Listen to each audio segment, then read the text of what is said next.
All right, UFC Fight Night, Allen versus Costa, and Netflix MVP 1. Full card predictions. I'll go through both cards. I'm going to start with the UFC card, then I go for the Netflix card. Spoiler alert, I'm not a fan of either of these cards. I think both of them are kind of shit. So I'll make it quick. First fight of the UFC card, we've got Shauna Bannon versus Nicole Cagliari. What a banger. I'm going to go with Nicole Cagliari. I don't know if Shauna Bannon is that bad. Her style is obviously strange. It doesn't look like it should work in MMA, and it definitely would not work in the men's divisions. She's a very similar style to that one kickboxer in K1, that girl that everyone posts. I don't remember her name. It's someone Kimura, I think. I don't know. Nicole Cagliari's got pretty solid grappling. I bet she's got good enough grappling to just take down Shauna Bannon, who throws a lot of side kicks, which makes her easy to take down. So I'm gonna pick her. Shauna Bannon's only wins in the UFC are pretty much an arguable robbery against Alice Ardelian, who's fighting later, and Pooja Tomar. In the Pooja Tomar fight, she basically got knocked out before she got a submission off her back, and Pooja Tomar is pretty shit. So those being her only two wins, I don't love. So I'm gonna pick Cagliari, who I think is pretty decent. I think her fight with Ernesto Carrasqueta was actually a pretty good fight, and then I don't mind a loss to Carly Judice because I think Carly Judice is pretty good. I don't like getting finished by any women's fighter, but Carly Judice is one of the acceptable ones to get finished by, so I'm going to pick Cagliari. Next fight up the card, I'm going to pick, it's Daniel Barros versus Louis Garul. I'm going to pick Louis Garul. I don't think he's that good. I just think that Daniel Barros was never really that good. His only win in the UFC was against Victor Altamirano. He probably shouldn't have ever been in the UFC in the first place because he never won in the Contender Series or the Ultimate Fighter. He's 37 now. He was 35 when he got signed to the UFC. Yeah, never that good. Beat Victor Altamirano. And actually, I think he looked pretty good in that fight. That could be because Victor Altamirano is shit at fighting. He looked bad in his last fight. He fought Andre Lima, who I think is pretty good. But the problem with Andre Lima is that he's clearly better than all of his opponents. He just never looks very good against them. Like Mitch Raposo, he gave a close fight to. And Mitch Raposo's shit. But Daniel Barros actually, he beat the shit out of Daniel Barros. And I don't think he's fought since then. The fact that Daniel Barros was able to look like shit against Andre Lima, and Louis Garul is kind of just like a worse Andre Lima, I think Garul should get this done. Even though he's a slight underdog. I just don't think Barros is that good. Louis Garul has never looked good in the UFC. He lost to Ode Osborne, Alvin Correa, and Hayes. All the people he's lost to are pretty good. Ode Osborne's shit, but he's pretty dynamic and kind of catches newer UFC fighters off guard. He gave Steve Erceg a tough fight. Steve Erceg almost beat Pantoja.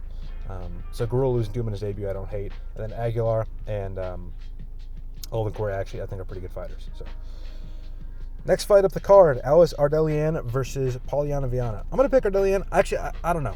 I have a very strong feeling Polyana Viana is going to win this fight. And I don't really know why. I think it's because she's only really lost to pretty solid fighters. Yasmin Lucindo is pretty good, was in the rankings. I think she won a fight in the rankings. Jillian Robertson, same thing. Just beat Amanda Lemos in a pretty close fight. And then Jacqueline Amorim is not very good, but she's also probably I think she's top 15. If not, she's pretty close. If she won her last fight, she would have been top 15. So, not the worst win. Alice Ardelian hasn't beat anyone that I think is as good as who Polyana Viana has lost to recently. Mariani Dos Santos is pretty shit.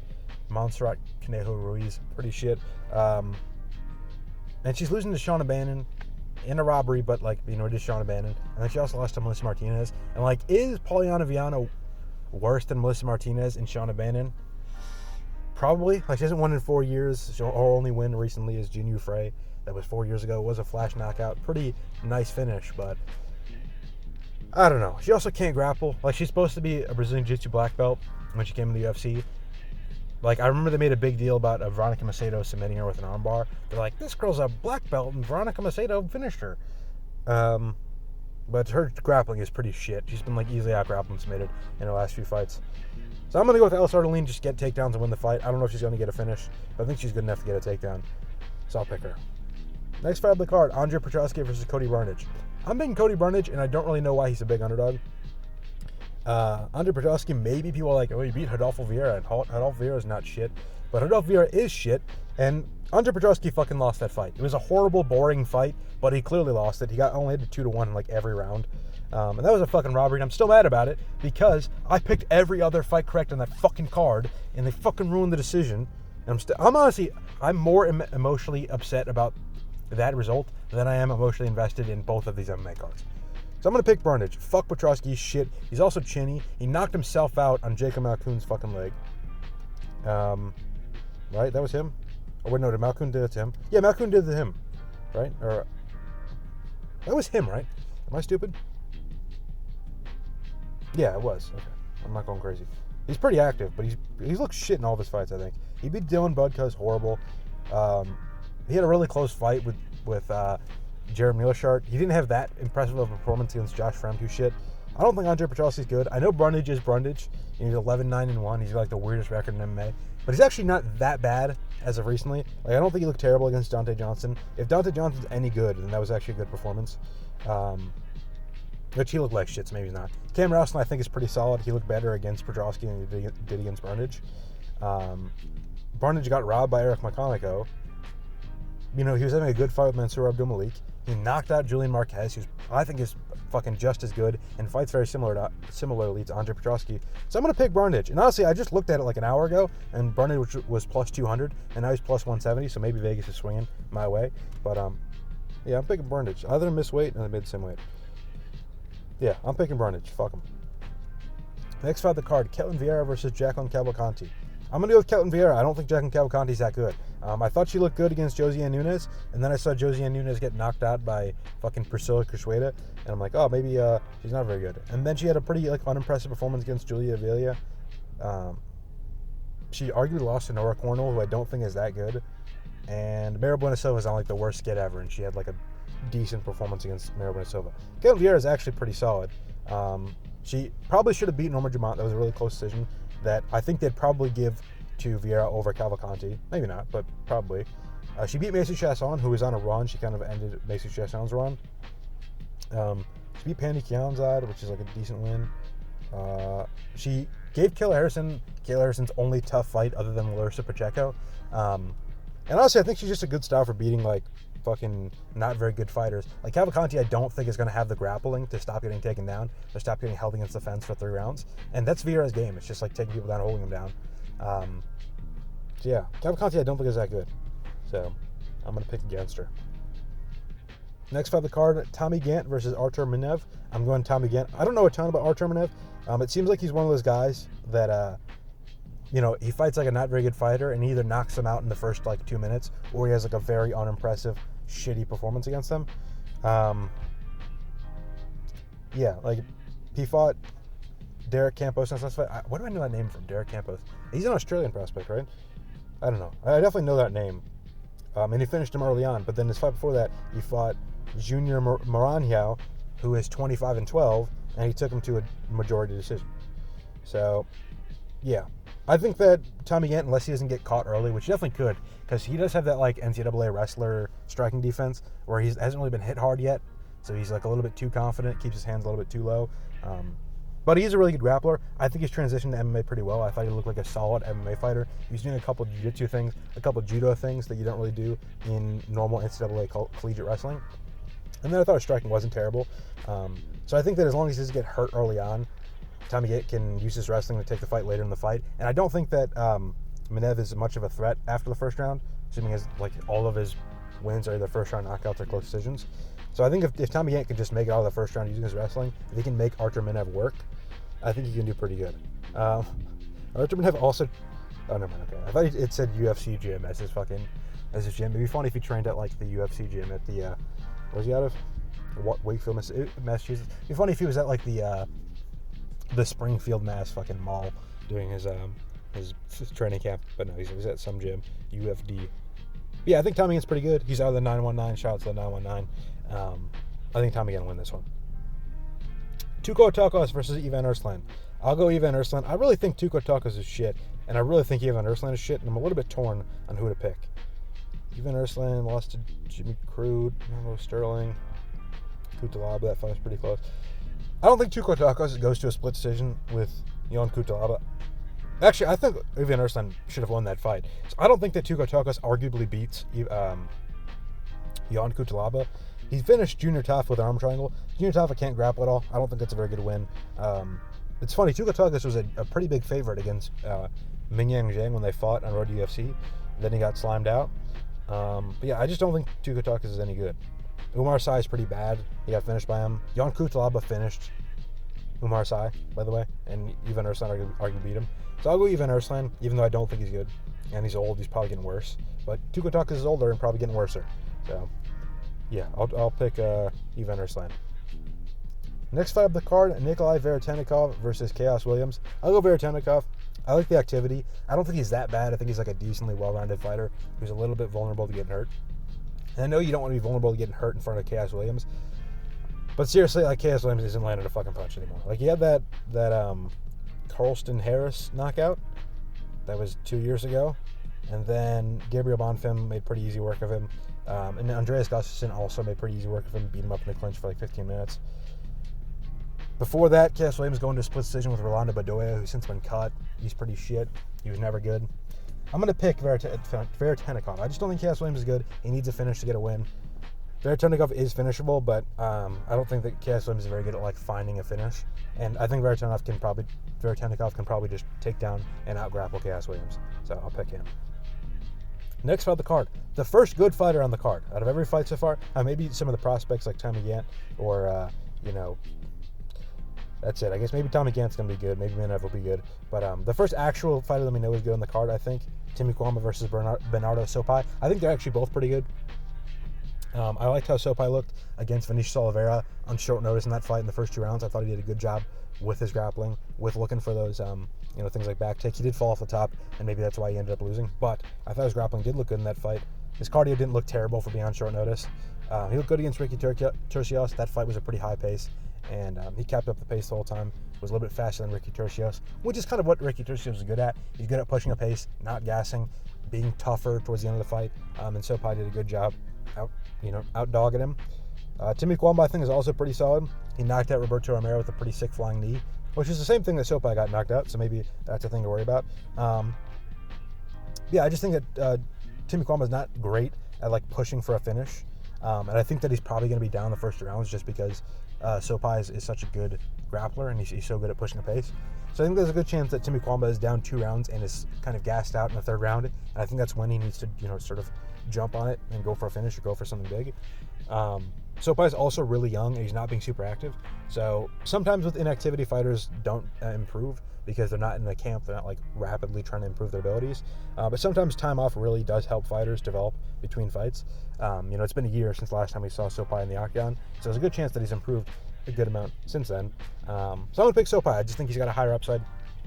There's a chance that he comes out and he's a world beater. I don't really think that's the case with Timmy Kwamba. Timmy Kwamba could come out and be the good veteran that has all the fundamentals down. That's not going to let a guy like Sopai, wrestle him around. I just think it's more likely that Sopai does have success in the grappling, pushes a pace, and wins 1 and 2, and maybe has a bad 3rd round. So I'm going to go with Sopai. I will say, Sopai, I think he has a high upside. I don't think he has a high upside when it comes to getting a finish. I don't think he's a very good finisher, which will probably hurt him later in his career, but I think against Timmy Kwamba, it's not going to be a huge concern. Timmy Kwamba doesn't really get finished in fights that he loses. But yeah, Timmy Kwamba did lose a decision to Luke Sameda, which is a pretty bad look. So yeah, next fight of the card, Modestas Bukauskas versus Christian Edwards. I don't know who Christian Edwards is. I feel like I've heard the name before. Maybe I thought I've heard the name because there's a guy called Leon Edwards, and he has a brother called Fabian Edwards. But I've never heard of this guy before, I don't think. He got standing guillotined by Rakeem in Cleveland 3 years ago. He's 27. I don't really know anything about him. He doesn't look very good. His record's kind of iffy. He's 8-4. Didn't really fight good competition. Bukauskas, I don't think is that good, but he's looked good recently.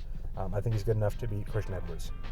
Next fight of the card, actual good fight. They're putting a couple good fights on this card. You can tell that this card that they know that only like hardcore UFC fans are going to watch this card because the Netflix card is, that's where all the casuals are going to go, I guess. So the last few fights are actually pretty good. We've got Malcolm Wellmaker versus Juan Diaz. Wellmaker, I think, is really good. I did like his performance in Ethan Ewing in hindsight. We've seen Ethan Ewing have a very good performance against Rafael Estevam, who's a very technical, solid fighter. I think Wellmaker's good. I think he looked good in that fight for who he fought. I think he looked good recently in the UFC. My concern about Wellmaker the entire time he was coming up was that he had some close decisions early on, and he kind of seemed like one of those fighters that I was talking about earlier, where they need a first-round finish, or else they're going to regress really hard in the fight and lose later on. But what I saw from Wilmaker in that Ewing fight is that he probably thought he was going to go out there and get a quick finish. He didn't. And then he toughed it out and had a couple, really good moments later in the fight, in the second and third round. I thought he looked really good in that fight. I mean, I know that Ethan Ewing obviously took the fight on short notice, but he looked in shape in that fight. He came in prepared. He had a good gas tank. He fought a good pace. And Ethan Ewing had fought the previous weekend, so it wasn't like he was taking, a ton of time off. He was out of camp or anything like that. It wasn't like he was coming off the couch necessarily. So I like that Wilmaker was able to push a pace in that fight. He didn't get walked down and beat down later in the fight, despite the fact that he probably thought he was going to get an early finish. So, yeah, I think the big question I had about Malcolm Wilmaker, it did get answered. Obviously, he lost the fight, but I think he looked good in it. And yeah, he answered that question I had about him. So I like his chances against Juan Diaz. Juan Diaz is a dangerous fighter. I thought he was out of shoot day box. I guess not. But he had a decent regional career. Not in the best promotions, but he's beaten the guys that he should beat, and he's beaten them how he should beat them. In his Contender Series fight, though, he was kind of getting his ass kicked. Maybe not, but he's losing exchanges for sure. He was getting hit more than he was hitting his opponent. But he found the big knockout at the end. I don't think he's going to find the big knockout against Wilmaker. Wilmaker doesn't move forward as recklessly as Kwan does.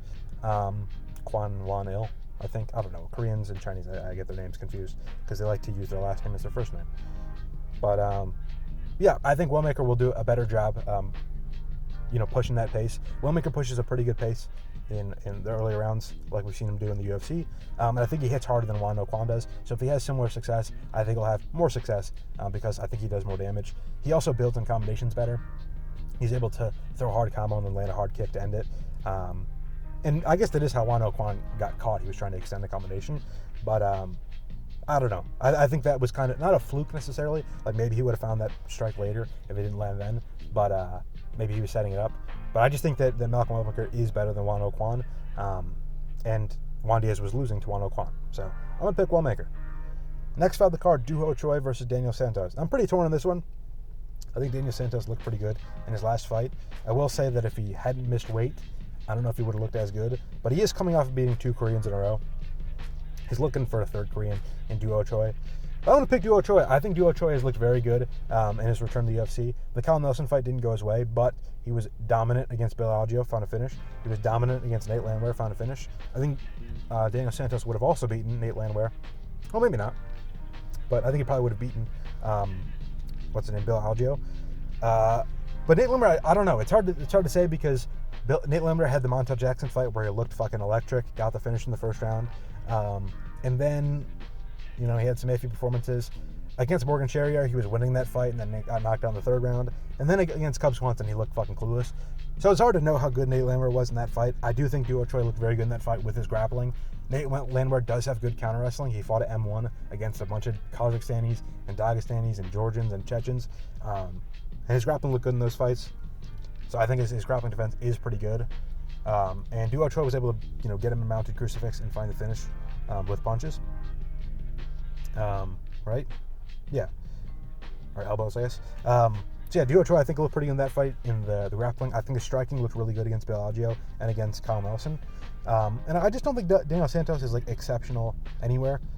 He's got solid striking. He's got a good chin. He's got solid grappling. I just think that Doo Ho Choi looked very good in the grappling and very good in the striking in his last 2 fights. So I'm going to pick him. I do think that Ju Seung Yu is probably more dangerous than a guy like Doo Ho Choi, maybe a little bit quicker on the feet. Maybe Jung Young Lee is a little bit better chin, maybe a little more resilient. I just think that Doo Ho Choi has the pieces to put together the puzzle that is beating Daniel Santos. So I'm going to pick him to do it. And I also think he's looked really good in his last 2. Since he's returned from a mandatory military service. Main event. I'm pretty torn. Arnold versus Melquizael Costa. I think I'm going to go with Costa. He's got the momentum. Arnold is coming off a loss. And we've seen recently that guys coming off a loss don't usually win their next fight. I think Allen did give a good performance in his last fight. Gene Silva is very dangerous. I think that Gene Silva would beat Volkanovski if they fought tomorrow, But a lot of what Gene Silva did, I don't think that Melquizael Costa is not able to do. Gene Silva didn't, have to rely on his power a ton. I think he did win the fight because there is kind of an implication that if he lands a strike, it's going to hurt more than Arnold Allen losing a strike or landing a strike, just because he's a harder hitting fighter. He's got more knockouts or whatever. But he didn't necessarily rely on his power. He did out volume Arnold Allen in moments. He did land the better shots in exchanges than Arnold Allen in moments. And I don't think he did anything that Melquizael Costa isn't capable of doing. I think Melquizael Costa does a good job mixing up with the kicks. He does a good job moving forward. He does a good job striking while moving backwards. And I think that's basically what it's taken for Arnold Allen to be beaten in his recent fights. Obviously, Max Holloway is a different beast than Melquizael Costa, but Max Holloway is very good at throwing kicks. He's good at mixing it up. He's going low. He's going to the body. He's going to the head. He's going forward. He's moving backwards. In a similar way to Costa. Evloev, also kind of a similar thing on the feet. Was able to just strike moving forward and backwards. And that was enough for him to win that fight. Obviously, he's grappling moments. I think Evloev should have lost that fight in a decision, but I do think that Costa's better on the feet than Evloev. And like I said, he can mix it up really well, and I just think that that's going to be enough for him to beat Allen. I also think he's a higher upside. He's not like the greatest knockout, finisher ever, but he does have 2 head kick knockouts in his last 2 fights, which has got to mean something. I think he's going to be kicking a lot. I don't think Allen has a great style for punishing people that are going to kick at him. He does stand kind of upright. He doesn't really have a takedown threat. I'm not sure Costa's that worried about being on bottom. He's got good guillotines. He's got good shit off his back. He's good at getting up. I just don't know where Allen is going to dominate this fight other than maybe in the exchanges in the clinch. Or not in the clinch, I'm sorry, in boxing range.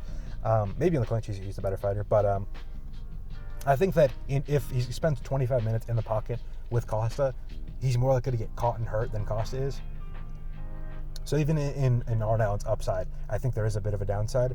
So I'm going to pick Costa. I just think he's got more upside, and he's got a couple things that I like to see in fighters who are going to beat Arnold Allen. All right, on to the MVP MMA card. First fight, Chris Avila versus Brandon Jenkins. Chris Avila is shit. I don't really remember Brandon Jenkins that well. I do know he was in the UFC at some point. I lost to Jakar Close. Did he ever win in the UFC? I don't think he did. He was pretty shit. By the way, people are trying to pretend like this is some grand MMA card. I heard a guy on a podcast was like, it wasn't an MMA podcast. It was just a couple guys that like knew MMA. I can't remember what it was. It was like Theo Von or something. And someone had brought up the White House card and this card. And the guy was like, I don't want to talk about the White House card. Let's talk about the freaking Netflix MMA card. I'm like, are you shitting me? Who gives a fuck about any of the fighters on this card other than like Saladin Parnasse and Jason Jackson? But we'll get there. Yeah, Chris Avila versus Brandon Jenkins. 2 guys who are too bad for the UFC. So let's not pretend like this is some high-level fucking prelim fight. I'll pick Brandon Jenkins because I know Chris Avila is shit. He's been boxing recently. I don't think he was ever good enough for the UFC. He's 8-9 in MMA. I'll go Brandon Jenkins. Next fight of the card, Aline Pereira versus Jade Masson Wong. I'll go Aline Pereira. I don't know who Jade Masson Wong is. She's 3-2. Lost her last 2 fights. Got finished by Jamie Lynn Horvath 6 years ago. And finished by Mandy Baum 7 years ago. Both are, I've heard of. They're decent fighters, I guess. I guess she's doing bare knuckle now. She did take she's been doing bare knuckle since 2020. I don't know. I'll pick Aline Pereira. I think she looked pretty good in the striking on Karate Combat. She's 2-2. And I guess kind of the same story with Jade Masson Wong. Like, she's doing a lot of fighting outside of traditional MMA. So her record is not going to reflect that. But she won her last MMA fight 6 months ago. So I'll pick her. Next fight of the card, David Ngoyan versus Albert Morales. I think Ngoyan's really good. He lost to Tommy McMillan, but he looked like maybe the more skilled fighter in that fight, just less of a gas tank, less of a dog. But he was good in the regional scene. He was a really good prospect going into the Contender Series. I don't love his regional career now that I look at it. He's got some ugly fights in there, but he's only 21. He's definitely improving. Albert Morales was just another guy who was just too shit for the UFC. So let's not pretend like this is some high-level fight. I'll pick David Ngoyan. Jason Jackson versus Jeff Creighton. I'm going Jason Jackson. I don't know why the odds are so close. Jeff Creighton I don't think is all that good. He's got a couple decent wins in LFA, but not like the prettiest regional career. Jason Jackson is like a high-level MMA fighter who was a champion in Bellator. His losses are to Thad Jean by a split decision that he arguably won. I scored it for Thad Jean, but I thought Jason Jackson gave a great account of himself in that fight. And then his other losses to Ramazan Kurmagomedov, who's a very good fighter. He's undefeated. He's a champion in Bellator. Jason Jackson beat Andrei Koreshkov, who's very good. He was a little bit old in that fight, but it was a good win. He beat Ray Cooper. Didn't he beat? Yeah, he beat Yaroslav Amosov in a fucking dominant performance where he stopped every takedown and beat him up on the feet. Jeff Creighton ain't Yaroslav Amosov. Sorry to break it to him. I'm going Jason Jackson. Next fight of the card, Adriano Moraes versus Pumi Nkuda. I think that's how you pronounce his name. I actually haven't heard it pronounced. I don't think out loud. But I've watched a lot of his fights in LFA. He seems like a very good flyweight. Probably the best flyweight outside the UFC, according to him. But I don't know. Adrian Rice is pretty solid. I think he did get knocked out by Yuya Wakamatsu, and I don't think Yuya Wakamatsu is any good. Yuya Wakamatsu did just get knocked out by some Uzbekistani, I think, or some Dagestani, some Russian Muslim. Yeah, I'm going to pick Pumi and Kuda. He's taking the fight on short notice, but he's always super active. He's always taking fights on short notice, I feel like. He fought a month ago against a not very good fighter, given. But I think he's pretty solid. He probably should be on the contender series or in the UFC. I bet if he wins this, he's either going to go with Netflix in the future if they continue to do MMA events, or he's going to sign with the contender series for next fall. So yeah, I'll pick him. Next for the card, Namafujiu versus Jake Babian. Jake Babian, I don't think is any good. I'm going to pick Namafujiu. Namafujiu is one of those guys who's been outside the UFC for a while. It's been a lot of, when is this guy going to get signed by the UFC? He's kind of toured different regional promotions, knocking out champions, knocking out some of the better guys. I think Namafujiu is pretty good, so I'm going to pick him. Junior Dos Santos versus Rebeldes de Spain. And this one's interesting because we saw Rebeldes de Spain in the UFC against UFC heavyweights. He fought Waldo Cortez Acosta and Austin Lane, who both took him down and held him down for 15 minutes to win their fights very easily. I don't doubt that Junior Dos Santos was at one point capable of doing that. I don't doubt that about 2 years ago he was definitely capable of doing that. I do doubt that today he's capable of doing it. He's 42. He hasn't fought in a while. His last fight in MMA was like a game-bred MMA fight, or he fought in game-bred, right? Let me check. Yeah, he did. He fought Fabricio Verdum and Alan Belcher, who are both, old and shit. Yeah, I think I'm going to go with Despain. Despain is actually looks pretty solid in karate combat. He's knocking out everyone he's fighting. Obviously, in karate combat, you can't shoot takedowns like you can in MMA, but I think I'll go Despain to win this by finish. Saladin Parnasse versus Kenny Cross. I'll pick Parnasse. Kenny Cross is shit. Parnasse is really good, actually. He should be in the UFC. He's like a UFC-level talent, and he's been for a while. So I'd like to see him get signed if he wins this fight. I'll pick Ngannou to knock out Felipe Lins, believe it or not.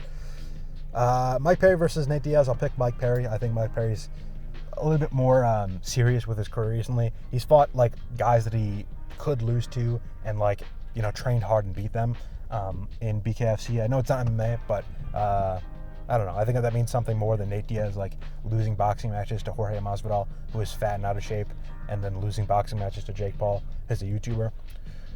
So I'm going to go with Mike Perry. I guess Mike Perry also has to Jake Paul, so maybe that logic doesn't track, but I just think Mike Perry's a little bit more dedicated to the game. And Nate Diaz, I don't really know how to win this fight. Maybe takedowns. I just feel like Nate Diaz is at any point, especially in his old age, especially in his lack of training, he's about 5 leg kicks away from losing a fight. And I feel like Mike Perry can land 5 leg kicks over the course of 25 minutes, 5-minute rounds. So I'll go with Mike Perry. And then main event, Ronda Rousey versus Gina Carano. I'll pick Ronda Rousey. Gina Carano is 50. She hasn't fought since I was in elementary school. So yeah, I'll go with Gina Carano. Oh, sorry, Ronda Rousey. Well, Gina Carano hasn't fought since I was in elementary school. What was that, 17 years ago? Damn, Monk. 17 years ago. And she lost that fight. She hasn't won since fucking 2005 or something like that. So I'll pick Ronda Rousey. I don't think Ronda Rousey is going to have a great fight. I think that assuming, maybe Ngannou will get a knock on the first minute. I'll give him that. But Ronda Rousey versus Gina Carano, Nate Diaz versus Mike Perry, I think are going to be very shit 25-minute long fights that are going to be boring because I don't think any of those fighters are super well trained and ready to fight. People are talking about Gina Carano wow, she looks in great shape for the open workout. And then you watch her fight and she looks like fucking Deji throwing punches. So I guess Ronda Rousey's always looked like shit throwing punches. Maybe that doesn't mean a ton. But those are my picks for this weekend of fights. Let me see if there's any boxing I can just quickly talk about. Oh, yeah. Keyshawn Davis going to fucking slime out Nahir Albright. I think Nahir Albright is shit. I don't think he's shit, actually, but I think that Keyshawn Davis is going to slime him out. My boy Brian Norman Jr. is going to come out with a first-round knockout against Josh Wagner, who I don't think is that good given, but I think Brian Norman Jr. is actually a very good fighter. I think that if he doesn't get knocked down by Devin Haney in the second round, it is a draw. So, yeah, I think Brian Norman Jr. is great. I think he's going to get a finish. I think Keyshawn Davis also going to get a finish. Those are my picks for this weekend of fights. Let me know if you agree or disagree. I tried to be quick. I didn't get that quick. Whatever. I'm probably not going to do timestamps for this event. Maybe I'll just do it by event, or maybe I'll do the main cards. But hopefully this weekend of fights are at least entertaining. I don't think it's going to be great quality MMA, except for the they should have done fucking Saladin Parnasse versus Jason Jackson. That makes way more sense. but instead they're fighting 2 short notice replacements. Whatever. Actually, I don't even know if the Parnas fight is a short notice replacement. Who gives a shit? Maybe a couple good fights in that card. I think that the last 3 fights in the UFC card should be good.